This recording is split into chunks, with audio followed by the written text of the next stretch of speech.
Hello everyone, I am a science teacher. Today I am explaining a very interesting chapter about reproduction in plant. अब अपने normal human beings को तो पता होगा आप लोगों को कि रिप्रोडक्शन कैसे करते हैं।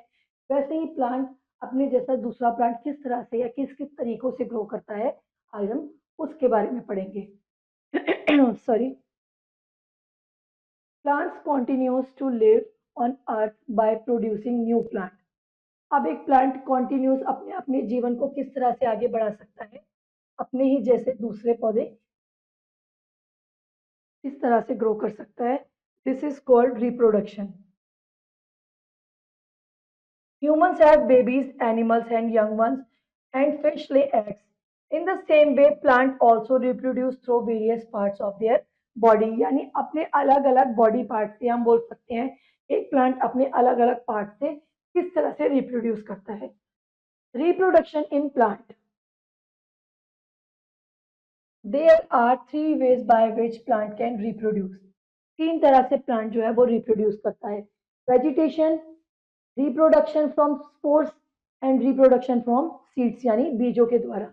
अब पहला आता है हमारा वेजिटेटिव रिप्रोडक्शन। ठीक है, the process by which plant grow from the some other plants of mother plant like stem, roots और leaves is called vegetative reproduction.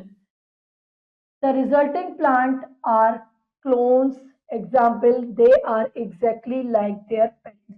यानी बिल्कुल ही जैसे पहले था, सेम उसी तरह से ही दोबारा ग्रो होना। Exactly like your parents, या हम बोल सकते हैं रिजल्टिंग प्लांट आर क्लोन्स। यानी क्लोन्स का मतलब होता है बिल्कुल सेम ही दूसरा बन जाना। उसे हम क्या बोलते हैं? Vegetative reproduction. अब आता है रिप्रोडक्शन थ्रू स्टेम। अब हमने स्टेम काट लिया, हल्का सा उसका टुकड़ा काटा, उसको हमने मिट्टी में दबाया और वो किस तरह से ग्रो करता है। You must have seen the grass in lawn. सबने देखी है, सबके लॉन में और गार्डन में घास होती है। The stem of grass runs along the ground. ठीक है, इसकी जो जड़ें होती हैं वो जमीन पर बिछी हुई होती है। अब घास तो ज्यादा बड़ी बड़ी होती नहीं, जमीन पे ही आगे आगे बढ़ती है। New roots and shoot grown from the stem at short distance thus forming new plant. अब ये पास पास ही एक दूसरे की इसकी जो रूट्स हैं वो डेवलप होती रहती हैं। Such plants are called runner. इसीलिए हम इन्हें क्या बोलते हैं? रनर भी बोलते हैं, यानी आगे आगे चल के भागने वाले या उगने वाले। Some plants reproduce by bulbs. यानी आपने इनका ये नीचे वाला गोल पार्ट जो है उसको कट करके वापस मिट्टी में डाल दिया और उसमें से ही हरी पत्तियां उगने लगी। इस पार्ट को हम क्या बोलते हैं? Bulb. A bulb is an underground stem. इसको जमीन में नीचे मिट्टी में दबाना पड़ता है। Is surrounded by leaves. ये पत्तियों से घिरा हुआ होता है। Onions, lily, tulip grow from the bulb. Onion, lily and tulips ये किससे ग्रो करते हैं? बल्ब से, या एक तरह की हम बोल सकते हैं गांठ से। Potato and ginger are also underground stem. Potato और जिंजर, अदरक जो है वो भी एक अंडरग्राउंड स्टेम ही है जिसको हम खाते हैं। They have buds called eyes. इन पे ये जो छोटी छोटी गांठें होती है ना, ये जैसे ये इनको हम क्या बोलते हैं? आइज बोलते हैं। Every piece contain a bud is capable for producing a new plant called tubers.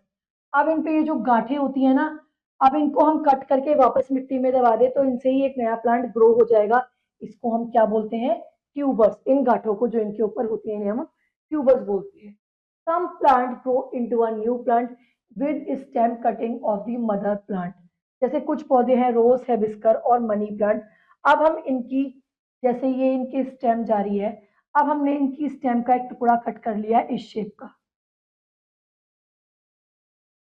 ठीक है, अब इसको हमने मिट्टी में दबा दिया तो यहीं से नया प्लांट ग्रो होना शुरू हो जाएगा। इसे हम बोलते हैं stem cutting of mother plant. These stem cutting have small buds on them.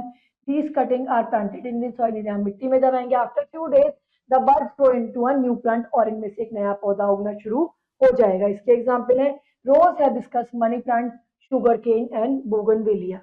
इनकी स्टेम को आप छोटा छोटा काट कर वापस मिट्टी में दबा देंगे तो एक नया प्लांट ग्रो होना शुरू हो जाएगा। अब आता है हमारा grafting. Grafting is another method in which stem cutting is attached to the shoot and another plant. यानी ये आपकी अलग प्लांट की स्टेम है और इस पे आपने छोटे छोटे टुकड़े अलग से इसके अंदर होल्स बना के गाड़ के उसे ज्वाइंट कर दिया, इस मेथड को हम बोलते हैं grafting. If a stem cutting of sweet mango is grafted on a stem of sour mango, it gives sweet mangoes. अब आपने ये खट्टे आम का तना ले लिया, अब इस पे मीठे आम के छोटे छोटे तने आपने जोड़ दिए, तो जो इससे एक नया प्लांट उगेगा वो एक मीठे आम का उगेगा, या एक बोलते हैं मीठे फल का पौधा उगेगा. अब आता है रिप्रोडक्शन थ्रू रूट्स. ठीक है. Roots of sweet potato, asparagus, dahlia etcetera grown in new plants through their roots, यानी अपनी जड़ों के द्वारा ये नए प्लांट्स को ग्रो करती हैं. When we eat a sweet potato, we are actually eating the root of plant. जब हम स्वीट पोटैटो खाते हैं या हम बोल सकते हैं शकरकंदी खाते हैं, तो हम बोल सकते हैं कि हम एक पेड़ की जड़ें खा रहे हैं. We are actually eating the root of plant. Carrot, radish, our roots have been modified into a store food. ठीक है. अब ये लोग क्या करती हैं, अपने अंदर अपना जो खाना है वो स्टोर करके रखती हैं स्टार्च की फॉर्म में. ठीक है. एस्पेरेगस भी ऐसी है, ये भी एक जड़ है, और डहेलिया भी इसी टाइप का ही है. ये जड़ नहीं है, लेकिन हम इसे क्या बोल सकते हैं, ये अपनी जड़ों से रिप्रोड्यूस करता है. रिप्रोडक्शन थ्रू लीव्स, यानी पत्तियों के द्वारा रिप्रोड्यूस करना. Some leaves grow plant from their edges. देखिए इसकी जो किनारे हैं उन पे छोटी छोटी पत्तियां उगी हुई हैं. The leaves of bryophyllum produce buds on their edges. Such leaves have heavy and remain near the ground. The new plants have their own roots and leaves. These roots grow long till they reach the ground, and then the new plant separates from the mother leaf and grown on its own. यानी जो इसकी पत्तियां नीचे जमीन के पास होंगी वो मिट्टी में गिरेंगी, और गिरते ही नया प्लांट जो है वो वापस ग्रो हो जाएगा. अब आता है रिप्रोडक्शन फ्रॉम सीड. अब ये तो सबको पता है, ये ऊपर वाले शायद पॉइंट्स किसी किसी को पता होंगे, लेकिन एक बीज से नया पौधा बनना सब जानते हैं. कि आपने एक बीज लिया, उसको मिट्टी में दबा दिया, रोज उसको अच्छे से पानी दिया, अच्छे से उसकी केयर करी, तो उससे एक नया प्लांट ग्रो हो जाता है. Most plants create new plants from their seeds. Flowers grow on a plant which reproduce fruit. Fruits have seed inside them. हर फल के अंदर बीज होते हैं. Some seed are destroyed by strong winds. कुछ जो बीज हैं वो तेज हवा चलती है तो वो उनसे डिस्ट्रॉय हो जाते हैं. हैवी रेन हो तब भी, या उन्हें कोई कीड़ा मकोड़ा या कोई चिड़िया खा ले. The seed that survive and get favorable condition for growth germination into a new plant. To understand how seeds are made, let us first know more about flower. अब एक बीज किस तरह से बनता है या ग्रो होता है, उसके लिए सबसे पहले हमें क्या जानना होगा कि एक फूल के कौन कौन से पार्ट होते हैं. The main part of a flowers are. अब एक फूल सिर्फ फूल नहीं होता, वो एक फूल भी अलग अलग पार्ट से मिलकर बनता है. The Poppy plant has a capsule like works like a salt and paper shaker. नमक और काली मिर्च छिड़कने वाली डिब्बियां होती हैं, उस टाइप का एक फूल होता है. When wind shake the capsule, the seed fall out and its holes.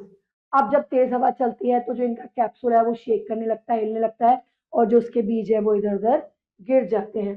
अब आता है हमारे sepals. These are green leaf-like structure on the base of flower. Sepal help to protect the buds before it's open. अब आपने देखा होगा जैसे ये फूल है, इसकी पत्तियां निकल रही हैं. ठीक है. इनके नीचे छोटी छोटी ग्रीन लीव्स होती हैं, है ना, इस शेप की. ये क्या होती है, इनको हम सेपल्स बोलते हैं. अब आती है हमारी पेटल्स. पेटल्स मीन्स फूल की पत्तियां. These are brightly coloured part of the flower. They attract bees and butterfly. अब आता है हमारे stamen. It is the male part of flower. It has made up of identical filament with a swollen head on top of the called anther. अब इस फूल के अंदर से आपने देखा होगा एक ट्यूब लाइक स्ट्रक्चर निकल रहा होता है जिसे हम क्या बोलते हैं, स्टेमन. अब इस स्टेमन के ऊपर का जो पार्ट होता है उसे हम बोलते हैं anther. The anther has yellow powder like substance called pollen grains. अब इस एंथर के ऊपर हमारे क्या होते हैं, वो होते हैं पाउडर लाइक स्ट्रक्चर होते हैं. देखिए जैसे ये येलो येलो है ना, पाउडर लाइक स्ट्रक्चर होते हैं जिनको हम क्या बोलते हैं, pollen grains. अब आता है हमारा पिस्टल और कार्पल. पिस्टल भी बोल सकते हैं और कार्पल भी बोल सकते हैं. It is the female part of flower. जो हमारा पिस्टल है, कार्पल है, वो क्या है, हमारा फीमेल पार्ट है, ये वाला. ये सारा part, sigma, style, ovary, ovule, ये सब क्या है हमारे फीमेल पार्ट्स. ठीक है. It consists stigma style and ovary. The stigma is a sticky surface on the top of the pistil. ये वाला चिपचिपा सा भाग होता है, इसको हम क्या बोलते हैं? Stigma. It traps and hold the pollen when it falls on it. अब इसका काम क्या होता है कि कोई भी बीज किसी भी इंसेक्ट के या चिड़ियों के उनके पंखों पे चिपक कर आया और इस पे गिर गया, तो ये अपने आप से उन्हें चिपका लेता है. इसलिए चिपकाता है ताकि ये नया फ्लावर ग्रो कर सके. The style leads pollen down to ovary and contains ovule. अब ये पोलन ग्रेन्स इसके अंदर ओवरी के अंदर जाते हैं और यहाँ ओव्यूल फॉर्मेशन होता है, या बोल सकते हैं एक तरह का अंडा बनता है. The ovary firms the fruit and ovules from the seed, यानी एक बीज से. अब देखिए फ्लावर शोइंग पार्ट्स, ठीक है, स्टेमन शोइंग पार्ट्स. पहले हम एक फूल के पार्ट्स देखेंगे. ये हो गए हमारे सेपल्स, मैंने ऊपर अभी आपको बताया था. बड़ी पार्ट यानी पत्तियां हो गए हमारे पेटल्स. ये जो डंडी है ये हमारी हो गई रिसेप्टिकल, और इसके अंदर का जो पार्ट है उसे हम ओव्यूल बोलते हैं. अब ये वाला पार्ट हो गया हमारा स्टिग्मा, या बोल सकते हैं कार्पल, जो तीन चीजों से मिलकर बना है, जिसको हम बोलते हैं स्टिग्मा, स्टाइल एंड ओवरी. ये तीनों मिलकर बनाते हैं कार्पल. अब ये छोटे छोटे आपने देखा होगा नॉट टाइप लगे होते हैं छोटी छोटी पतली पतली डंडियों पे, इसे हम बोलते हैं फिलामेंट एंड एंथर, जो मिलकर बनाते हैं हमारा स्टेमन. ठीक है, अब इधर आ जाइए इनर पार्ट. ये वाला पार्ट सेपल, ये वाला रिसेप्टिबल, ये हो गए हमारे फिलामेंट. ये वाला पार्ट, ये वाला पार्ट हो गया हमारा फिलामेंट. ये हमारा एंथर हो गया, ये जो ऊपर लगे हैं. एंथर और फिलामेंट मिलकर बनाते हैं कार्पल. वैसे ही स्टिग्मा, स्टाइल, ओवरी और ओव्यूल मिलकर बनाते हैं कार्पल. और ये ऊपर वाला स्टिकी यानी चिपचिपा जो पार्ट होता है, इसको हम बोलते हैं petal. The seed of the burdock plant inspired the invention of Velcro. Velcro आपको सबको पता है, हमारे शूज पे लगा होता है, कई बार हमारे कपड़ों पे लगा होता है. जो नीचे वाला पार्ट थोड़ा सा रफ होता है उसके ऊपर हम उसे ऐसे रखते हैं, वो चिपक जाता है और ऐसे करके हम उतारते हैं, उसे हम क्या बोलते हैं? वेल्क्रो, यानी बिल्कुल चिपक जाना. अब आता है सीड एंड फ्रूट फॉर्मेशन. अब एक बीज से फल कैसे बनता है? There are different ways by which the petal of flower might help to attract insect. अब एक फूल का सुंदर कलर इसलिए होता है ताकि वो कीड़े मकोड़ों को अपनी ओर आकर्षित कर सके. They may attract insect by their color, size and shape. Scent amount of nectar produce. Nectar produce यानी ये जब मधुमक्खी इसके ऊपर आके बैठेगी तो यहाँ पे चिपचिपे जो छोटे छोटे पॉलन ग्रेन्स लगे हुए हैं वो इसके पैरों पर चिपक जाएंगे. जैसे ही इसके पैरों पर चिपकेंगे ये उड़ के दूसरे प्लांट पे जाएगा, वो यहाँ चिपक जाएंगे या यहाँ गिर जाएंगे, और यहाँ गिरते ही यहाँ पे ओवरी फॉर्मेशन हो जाएगा और दूसरा नया सुंदर फूल बन जाएगा. इसे हम क्या बोलते हैं? Pollination. Insect such as honey bees and butterfly visit flower. Mostly सबको पता है कि हनी बी, मधुमक्खी है या हमारी तितलियां हैं, वो इधर से उधर रस चूसने के लिए फूलों पर जाती हैं और उनके पैरों पे या उनके फेदर्स, उनके पंख पे उनके जो है पॉलन ग्रेन्स चिपक जाते हैं और वो एक फ्लावर से दूसरे फ्लावर पर ट्रांसफर हो जाते हैं और उससे नया प्लांट जो है वो ग्रो करता है. This is called transfer of pollen from the flower to another flower is called pollination. इस प्रोसेस को हम बोलते हैं pollination. Now beside bees and butterfly, wasp, moth, bat and some bird are also help in pollination.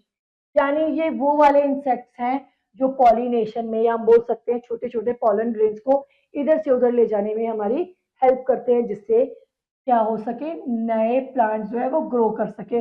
इनको हम क्या बोलते हैं? इन इंसेक्ट को हम बोलते हैं पॉलिनेटर्स, यानी इधर से उधर पॉलन ग्रेन्स को ले जाने वाले या वाहक. Night blooming plants such as night jasmine open at night to attract pollinators such as bats. अब ये जो नाइट जैस्मिन है, इसके जो फूल है वो रात को खिलते हैं. इनका काम क्या है? बैट्स, या हम बोल सकते हैं चमगादड़ को अपनी ओर आकर्षित करना, जिससे कि चमगादड़ इनके ऊपर आके बैठे और इसके पॉलन्स उसके फेदर्स में, उनके पंखों में, उनके परों में चिपक जाए, उनके लेग्स पे चिपक जाए और दूसरे फ्लावर पे जब वो जा जाए तो वो दूसरे फ्लावर पर वहीं गिर जाए. Pollens of many grasses get blown by wind. कुछ हवा से भी उड़ के इधर उधर जाते हैं, जरूरी नहीं है कि इंसेक्ट से ही जाए. जब तेज हवा चलेगी तो कुछ पॉलन हवा के जरिए भी इधर उधर चले जाते हैं. When pollination is successful, the pollen grow a tube through style to reach the ovary. Ovary पे अंडे तक पहुंच जाता है.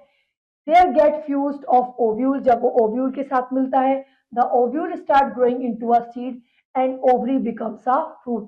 अब जब ओवरी और ओव्यूल आपस में मिल गए तो वो क्या करेंगे, एक नया बीज बनाएंगे। अब जब बीज बन जाएगा तो उससे एक नया फल बन जाएगा। There are three main function of fruit. अब एक फ्रूट्स के जो फंक्शन होते हैं, food protect seed while the seed are inside them. जो हमारा फ्रूट है वो क्या करता है, एक बीज को अच्छे से अपने अंदर संभाल के रखता है। Fruit help in the dispersal of seed bye animal which carry the seed on another places while consuming the fruit। अब कुछ एनिमल को तो नहीं पता कि बीज हटाकर खाना है, वो तो पूरा फ्रूट ऐसे ही खा जाएंगे। वो उस पूरे फ्रूट को ऐसे ही खाएंगे और कहीं जाके अपना वेस्ट आउट करेंगे। उस वेस्ट आउट को अच्छा सा एनवायरनमेंट मिलेगा और वो वहीं पे ग्रो कर जाएगा। Fruit provide food for the developing seed. अब फ्रूट जो है उनसे हमें बीज मिलते हैं। अब बीजों से क्या होता है, हमारे नए फ्रूट जो है, नया प्लांट जो है वो ग्रो करता है। नाउ स्ट्रक्चर ऑफ सीड, एक बीज की संरचना या एक बीज का आकार। To find structure of seed, soak some gram और beans seed in a water for few days. अब आप ग्राम या चनों को या बीन्स को, सोयाबीन को कुछ टाइम के लिए, कुछ घंटों के लिए पानी में भिगो कर रख दीजिए। Take one seed and absorb it carefully. अब उनमें से एक बीज उठाइए और एक उन्हें अच्छे से देखिए। The seed become soft after absorbing water. अब पहले वो हार्ड था, जब उसने वाटर एब्जॉर्ब कर लिया तो जो सीड है, हमारा बीज है, वो सॉफ्ट हो जाएगा। This is no The seed becomes soft and absorbing water. You will see an outer covering. This is known as seed coat. अब आपने देखिए राजमा को भिगोकर रखा। अब आप देखेंगे ये फूल जाएगा अच्छे से पानी में। अब आप इसकी बाहर की लेयर उतार दीजिए। बाहर की लेयर को हम क्या बोलते हैं, seed coat. And protect seed, remove the seed coat carefully. You will not notice seed leaves. These seed leaves are called cotyledons. अब एक राजमा के सीड को हमने भिगोया, उसका हमने बाहर का कवर उतार दिया, सीड कोट को उतार दिया। अब हम देखेंगे इसमें से दो पार्ट्स निकलेंगे, इसे हम क्या बोलेंगे, कॉटिलीडन्स, है ना। उसको हम खोलेंगे तो हो जाएंगे। Cotyledon store food for baby plant. इसका काम होता है खाने को बचा कर रखना है एक नए पौधे को उगाने के लिए। In seed like gram pea like beans there are two cotyledons like dicotyledons. जिसमें दो होते हैं द्विबीजी, यानी दो पार्ट्स होते हैं, उन्हें हम डाइकोटिलीडन्स बोलते हैं। जिसमें एक होता है उसे हम मोनोकोटिलीडन बोलते हैं। डाइकोटिलीडन होते हैं व्हीट, मेज, राइस। ये कौन से हो गए हमारे, मोनोकोटिलीडन, यानी जिनमें एक बीज होगा। ग्राम पी एंड बीन्स ये हमारे हो गए डाइकोटिलीडन्स, यानी द्विबीजी। अब आते हैं between the seed leaves is the baby plant और the embryo with tiny shoot और बेबी रूट। अब एक बीज को जब आप पानी में डालेंगे, ठीक है, नीचे तो इसकी रूट डेवलप्स हो जाएंगी और ऊपर से इसकी शूट डेवलप हो जाएगी, यानी नया प्लांट ग्रो होने लग जाएगा। ठीक है, the baby root grows deep into the ground. ठीक है ना। अब जो हमारी रूट्स है वो ग्राउंड में नीचे जाने लगेंगी। To form a root of the plant is called radicle. अब इस पार्ट से जो ग्रो हो रहा है उसे हम क्या बोलेंगे, रेडिकल। अब आता है हमारा सीड डिस्पर्सल, यानी एक बीज किस तरह से उधर ट्रेवल करता है, कुछ एनिमल्स के जरिए, कुछ हवा से, कुछ पानी से।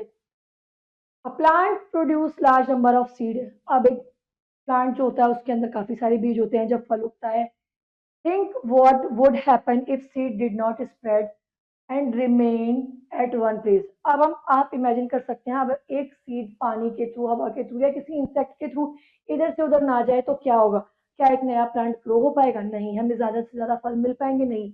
इसीलिए सीड डिस्पर्सल बहुत ज्यादा जरूरी है। Seed should spread far from places from the parent plant, यानी जो उनका मूल पेड़ है, पौधा है, उससे दूर जाकर के नहीं गिरे। thereby competition of light, water and nutrient, scattering of seed or fruits from away from the mother plant is called dispersal। यानी एक बीज का अपने मेन प्लांट से या मदर प्लांट से कहीं दूर जाके गिरना क्या कहलाता है, डिस्पर्सल। अब आते हैं एजेंट ऑफ डिस्पर्सल। एजेंट यानी वो जिनके जरिए जो एक बीज है वो इधर से उधर जा रहा है। Plants dispersal their seed or fruits containing the seed in different way. The size, shape and color of the fruit and seed determine and the method of dispersal. Bird, insect, animal, wind, water, human being are the responsible for seed dispersal। यानी एक बीज किस तरह से इधर से उधर जाता है। पहला है हमारा डिस्पर्सल बाय विंड, यानी हवा के जरिए उड़कर एक बीज दूसरी जगह चला गया और वहां जाके ग्रो हो गया। अब किस किस के हवा के जरिए उड़ के जाते हैं? Cotton, maple, hiptage, dandelion and thistle have hair growth at the top of the seed, which act like little parachute to carry seed far away from the parent plant. इसके जो बीज हैं वो एक पैराशूट की तरह काम करते हैं और हवा चलते ही दूर जाकर गिर जाते हैं। किसके? कॉटन, मेपल, हिप्टेज और डैंडिलियन। अब आता है हमारा डिस्पर्सल बाय वाटर, यानी पानी में बहकर एक जगह से दूसरी जगह जाना। Certain structure like spongy and fibrous outer coat which help them to float, यानी इसकी जो आउटर कवर होता है वो इसे तैरने में मदद करता है, इसीलिए पानी में अच्छे से फ्लोट कर पाते हैं। Water lily, lotus and coconut palm are carried by water, ये वो प्लांट जो सीड है जो पानी से इधर से उधर जाते हैं और ग्रो करते हैं। Lotus fruit have spongy part and coconut has a thick fibre coat which make them light and enable them to float in water, तो इन्हें पानी में तैरने में मदद करते हैं। अब आते हैं डिस्पर्सल बाय एनिमल, यानी एनिमल्स ने कुछ खाया, कुछ उनके स्किन पर, उनके फर पर चिपक गया, कुछ उनके हाथ पैरों पर चिपक गया और इधर से उधर चला गया। Some plants like orange, mango, apple, watermelon, papaya, etc. have juicy and brightly colored fruit that animals like to eat. सबको खाना पसंद होते हैं, एनिमल्स को भी पसंद होते हैं। Animal eat the fruit, but the juicy part is digested. लेकिन जो जूसी पार्ट है वो डाइजेस्ट हो जाता है, हजम हो जाता है। Seed pass through the animal digestive system and carried away. अब जो बीज होता है वो क्या होता है? पास थ्रू हो जाता है, एनिमल के डाइजेस्टिव सिस्टम से बाहर आ जाता है। फिर क्या होता है? Seeds of some plant like castor, burdock and mimosa plant have hoof, spine and stiff hair which cling to furry bodies of animal or the feathers of birds carried along a long distance, यानी इधर से उधर ले जाते हैं। इसके orange, mango, castor and burdock, इसके seed क्या होते हैं? एनिमल की स्किन पर, उनके फर पर चिपक कर इधर से उधर पहुंच जाते हैं। अब आता है डिस्पर्सल बाय एक्सप्लोजन। एक फल सब्जी उगी, वो अच्छे से पक गई, पकने के बाद क्या होता है? वो फ्रूट या वो सब्जी जो है वो बस्ट हो जाती है या फट जाती है। जैसे ही वो फटेगी उसके अंदर के जो बीज होंगे वो तेज जो धक्के से, या हम बोल सकते हैं प्रेशर से, इधर उधर जाकर गिरेंगे, तो उन्हें हम क्या बोलते हैं? Explosion. The dispersal of pea beans, geranium, gorse pod and balsam seed takes place by explosion, यानी इनके जो बीज हैं वो एकदम झटके से फट जाते हैं, फटते हैं और इधर उधर जाके गिरते हैं और ग्रो हो जाते हैं। Now dispersal by fire. Fire is the dispersal agent of few plants like pine family, like jack pine and lodgepole pine. Jack pine and lodgepole pine. These pines give off their seeds only when they sense of high temperature of fire that kill parent plant and clear the ground for the seed for germination. अब ये क्या करते हैं? ये बोल सकते हैं कि तरह से बहुत ही चालाक पेड़ है। जब इन्हें लगता है कि मदर प्लांट की जान खतरे में है तो ये अपना बीज फटाफट नीचे गिरा देते हैं और जैसे ही उन्हें अच्छा अनुकूल, या हम बोल सकते हैं अच्छा वातावरण मिलता है, वो वहीं पे ग्रो हो जाता है। अब आता है reproduction from pores. Pores, plants that do not have flower or seed reproduce by tiny pores. For example, ferns, mushrooms, mosses are and lichens. Fern, mosses, mushroom और लाइकेंस क्या है? ये स्पोर से रिप्रोड्यूस करते हैं। अब आता है seed germination, the development of seed into a seedling, यानी एक बेबी प्लांट में ग्रो करने में उस प्रोसेस को हम जर्मिनेशन बोलते हैं। If the seed land in a suitable place it will germinate and grow into a new plant. जैसे ही वो इसे अच्छी सी कंडीशन मिलेगी, अच्छे से पानी मिलेगा, वो मिट्टी में दब जाएगा, वो अच्छे से नया प्लांट ग्रो कर पाएगा। Condition necessary for germination. अब एक बीज को ग्रो करने के लिए सबसे ज्यादा जरूरी चीजें क्या है? पुट सम ड्राई ग्राम और being seed on a plant and kept on a window it can enough air and sunlight. Air and sunlight बहुत जरूरी है एक सूखे हुए बीज के लिए। Put some soak seed in a bowl, seed in a water, cover them with a water, keep the bowl on window still. फिर उससे वाटर और सनलाइट। अब बीज क्या हो गया? पहले गीला था, पहले सूखा था, अब बीज क्या हो गया? गीला हो गया या पानी में रखा हुआ फूल गया। Put some soak seed in a plate and keep inside a refrigerator. Water, air inside and refrigerator, तीन चीजें हो गई। अब ये सोक्ड बीज हो गया यानी भीगा हुआ बीज। Put some soak on a moist cotton in a plate and keep on window still. Keep the cotton moist of all time. अब आपने इसे रुई में लपेट के रख दिया। अब आप उस रुई को लगातार गीला करते रहे, एयर वाटर एंड सनलाइट मिले, seed grow into a new plant. अब जब आप उसको रुई में लपेट के रखेंगे और उस रुई को बार बार गीला करते रहेंगे तो क्या होगा, धीरे धीरे उसमें से नया प्लांट ग्रो करने लगेगा। Now conclusion, when seed get enough water, light and sunlight, they grow into a new plant. They will not grow if one of the condition is missing. अगर इनमें से जो हमने ऊपर पढ़ी है कोई भी चीज मिसिंग होगी तो एक सीड अच्छे से ग्रो नहीं कर पाएगा, चाहे वो वाटर हो, चाहे वो सनलाइट हो और चाहे वो एयर हो, कोई भी चीज एब्सेंस होगी तो वो अच्छे से ग्रो नहीं कर पाएगा। A germinating seed need air to breathe. It absorbs water so that food is stored in a available insoluble form of germinating seed. Sunlight is needed for the cell of the seed to become active. During germination, seed absorb water and the cell of embryo divided in increase the size, यानी उसकी size को बढ़ाता है। पहले ऐसा था, फिर ऐसा हुआ, धीरे धीरे पत्तियां निकलनी शुरू हुई और धीरे धीरे एक बड़ा प्लांट बनने लगा। The seed coat then break and open first, the root go downwards. Thereafter, the shoot and plumule grow upward and produce stem and leaves. देखिए ग्रोइंग जर्मिनेशन कैसे कैसे होता है और धीरे धीरे ये ग्रोइंग हेल्दी क्रॉप में बदल सॉरी कट हेल्दी क्रॉप में बदल जाता है। Proper soil, sufficient water, sufficient sunlight, and adequate quantity of manure यानी खाद और fertilizer are required for proper growth of crop. अब एक क्रॉप को या हम बोल सकते हैं हेल्दी फसल को उगाने के लिए इन सब चीजों का होना बहुत जरूरी है। Different plants grow in different soil, climate and season. Wheat, gram, pea, mustard, carrot, turnip, radish, cabbage grow in well winter यानी जो सर्दियों में फसल उगती है उसे हम रबी की फसल बोलते हैं। दे आर कॉल्ड रबी फसल, यानी वो फसलें जो सर्दियों में उगती हैं उन्हें हम क्या बोलते हैं, रबी की फसल। Paddy, maize, soybean, groundnut, cotton, rice, pulses, bajra, jowar etcetera grown in summer, they are known as kharif फसल। ये गर्मियों में उगती है, इसे हम बोलते हैं खरीफ की फसलें। Crop should be protected from weed and paste. अब हम अपनी फसलों को छोटे छोटे कीड़े मकोड़ों से किस तरह से बचाते हैं, उन पे फर्टिलाइजर्स डाल के और वीड्स जो छोटी छोटी जंगली झाड़ियां उगती हैं उनको समय समय पर उखाड़ कर। अब आता है restore the chapter. Some plants reproduce through seed and some by spores. New plants may also grown from the parts of plant such as root, stem or leaf. Seed are dispersal by wind, water, animals, explosion and by fly. Development of a seed into a seedling is called germination. Transfer of pollen from one flower to another is called pollination. Part of flower includes sepal, petal, pistil and stamen. Now assessment time. Multiple choice question. Dash is the male reproductive part of flower. Stamen.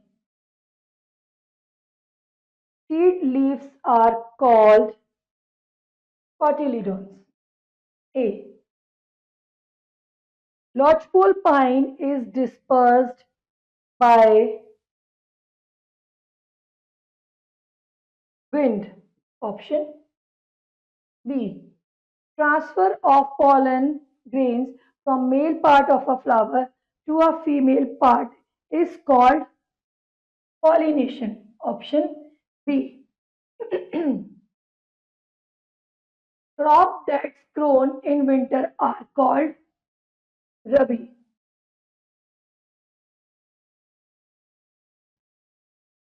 Filling in the blanks. Dash attract insect.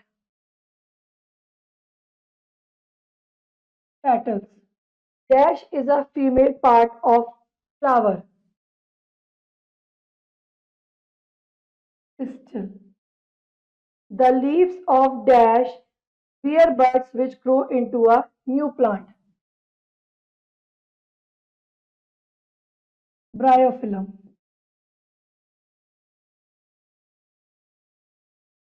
Rows reproduce through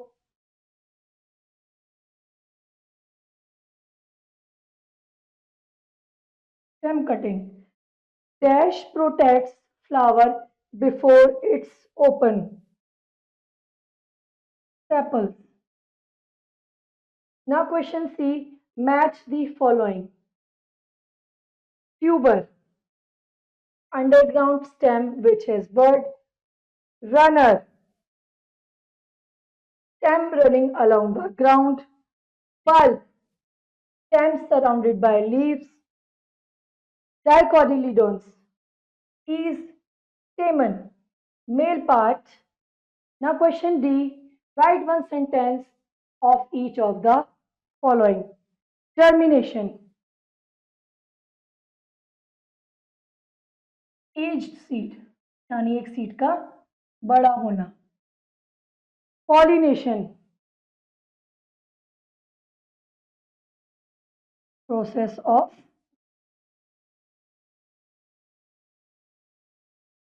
transferring. Rabi crops,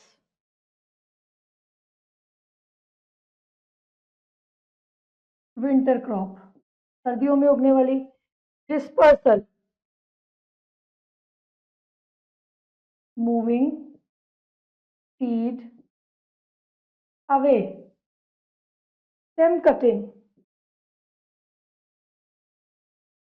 piece of plant